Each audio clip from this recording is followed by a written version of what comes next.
Hello, I'm Shahan here, and today's video we will learn about a new root word which is dect. First of all, you need to know what is meant by dect. Dect का क्या मतलब है? Dect का मतलब है कि कुछ कहना, बोलना या अनाउंस करना. सबसे पहले आप इस वर्ड को, जैसे कि हमने पिछले रूट वर्ड्स में भी देखा है कि आपने सिर्फ रूट वर्ड का मतलब जानना है, उससे हम लोग अंदाजा लगाएंगे कि बहुत से वर्ड्स उसी से ही रूट वर्ड से निकले होते हैं, तो उससे हम उनके मीनिंग्स का अंदाजा लगाते हैं. सबसे पहला वर्ड डेक्ट से आता है बेनिडिक्शन. बेनिडिक्शन पिछले रूट वर्ड में भी हमने सीखा था कि ये बेनी का खुद से भी एक रूट वर्ड हमने सीखा था, उसका मतलब था कि गुड, अच्छा. डिक्शन वही डेक्ट आ गया इसमें वर्ड्स. बेनिडिक्शन मतलब अच्छे अल्फाज, तो उसका मीनिंग मतलब ये आ गया कि ब्लेसिंग, गुड विशेस. इसी तरह के और भी जितने भी सिनोनिम्स आ सकते हैं इसके, जो इसी के लगभग गुड वर्ड्स या ब्लेसिंग्स के लगभग आ सकता है, तो आपने अंदाजा लगाना है, तो उसका मतलब उसका सिनोनिम बेनिडिक्शन ही होगा. दूसरा जो है वेलिडिक्शन. वेलिडिक्शन असल में वेले का मतलब होता है कि गुड बाय, अलविदाई. डिक्शन तो वही बातें हो गए. अब इसमें वेलिडिक्शन फेयरवेल स्पीच, आई होप कि याद रहेगा. इसी तरह अगर हम देखें बेनिडिक्शन गुड वर्ड्स, मेलेडिक्शन, मेले हमने पहले भी सीखा था, एक वर्ड होता है उसका मतलब है बैड, खराब. डिक्शन वर्ड्स तो खराब अल्फाज. फॉर एग्जांपल इसका फिर क्या होगा मतलब सिनोनिम कर्स, कंडेमनेशन, बैड वर्ड्स, किसी को बुरा भला कहना.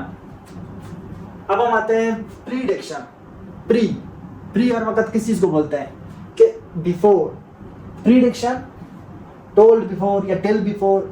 Forecast, tell about the future, कि ऐसी बात कहना जो पहले ही एक बात को कहना, कि फोरकास्ट किसी बात को पहले ही बोल देना. अगला जो वर्ड है वो है कंट्राडिक्शन. कंट्रा का मतलब होता है कि अपोजिट, काउंटर. तो उससे हम क्या अंदाजा लगाएंगे कि अपोजिट आइडियाज, स्टेटमेंट्स या वर्ड्स. हमने 5 वर्ड सीख लिए एक ही रूट वर्ड से. डिक्शन, बेनिडिक्शन, वेलिडिक्शन, प्रीडिक्शन, कंट्राडिक्शन और मेलेडिक्शन. अब आगे बढ़ते हैं. डिक्शन, खुद डिक्शन आ गया. इन सब में तो डिक्शन आ ही रहा था. अब डिक्शन का खुद का ही मतलब हमने सबसे अंदाजा आपने लगा ही लिया होगा कि डिक्शन का मतलब है बोलना, कुछ बोलना. स्पीच, वर्डिंग, एक्सप्रेशन, ये तो सब वर्ड्स में आ रहा है पहले से ही.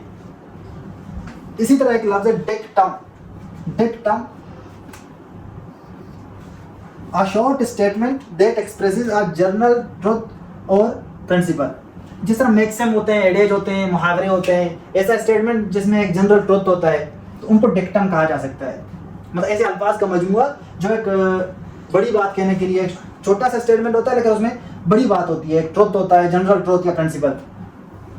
इंटरडिक्शन, ये थोड़ा सा आपको जानना पड़ेगा. इसमें इंटर का वैसे मतलब है कि कम बिटवीन, दो चीज़ों के दरमियान, लेकिन यहाँ तो इसका मतलब है कि किसी चीज़ के दरमियान में आना, मतलब रुकावट बनना. जब कोई चीज़ काम हो रहा होता है, तो जब हम कोई चीज़ उसके दरमियान में आता है, हम सामने ना हो, दरमियान में ना हो. दरमियान में कोई चीज़ क्यों कैसे आता है, उसको रोकने के लिए. तो इंटरडिक्शन का मतलब है कि कोई ऐसी बात जो अपोजिट में कहा जाए, मतलब किसी चीज़ का मना कर देना, किसी चीज़ का प्रोहिबिशन, एक्ट ऑफ प्रोहिबिटिंग, मतलब किसी चीज़ को दरमियान में आकर रोकना. इंटर का क्या मतलब हुआ? कम बिटवीन समवन और an action they want to take, जैसा इंटरवीन या इंटरसेप्ट करना किसी चीज़ को. तो इससे हमने अंदाजा लगाया कि इंटरडिक्शन का क्या मतलब हुआ कि किसी को किसी काम से रोकना. तो हमने आज कितने वर्ड्स सीखे सिर्फ डिक्शन से? आपने देखा कि एक ही रूट वर्ड से हमने 8 वर्ड्स नए सीख लिए. जिस तरह आपने डिक्शन से बहुत से रूट वर्ड सीखे, तो अगले वीडियो में हम एक और रूट वर्ड के साथ आएंगे जिसमें हम बहुत से 8 से 10 नए वर्ड सीखेंगे. अगर आपने पिछले लेक्चर्स नहीं देखे हैं जो रूट वर्ड्स के ऊपर हैं, तो यहाँ पे आपको लिंक पॉपअप हो रहा होगा, तो आप जाके पिछले वीडियोस देख लें ताकि आगे के लिए आपको आसानी हो. Thank you.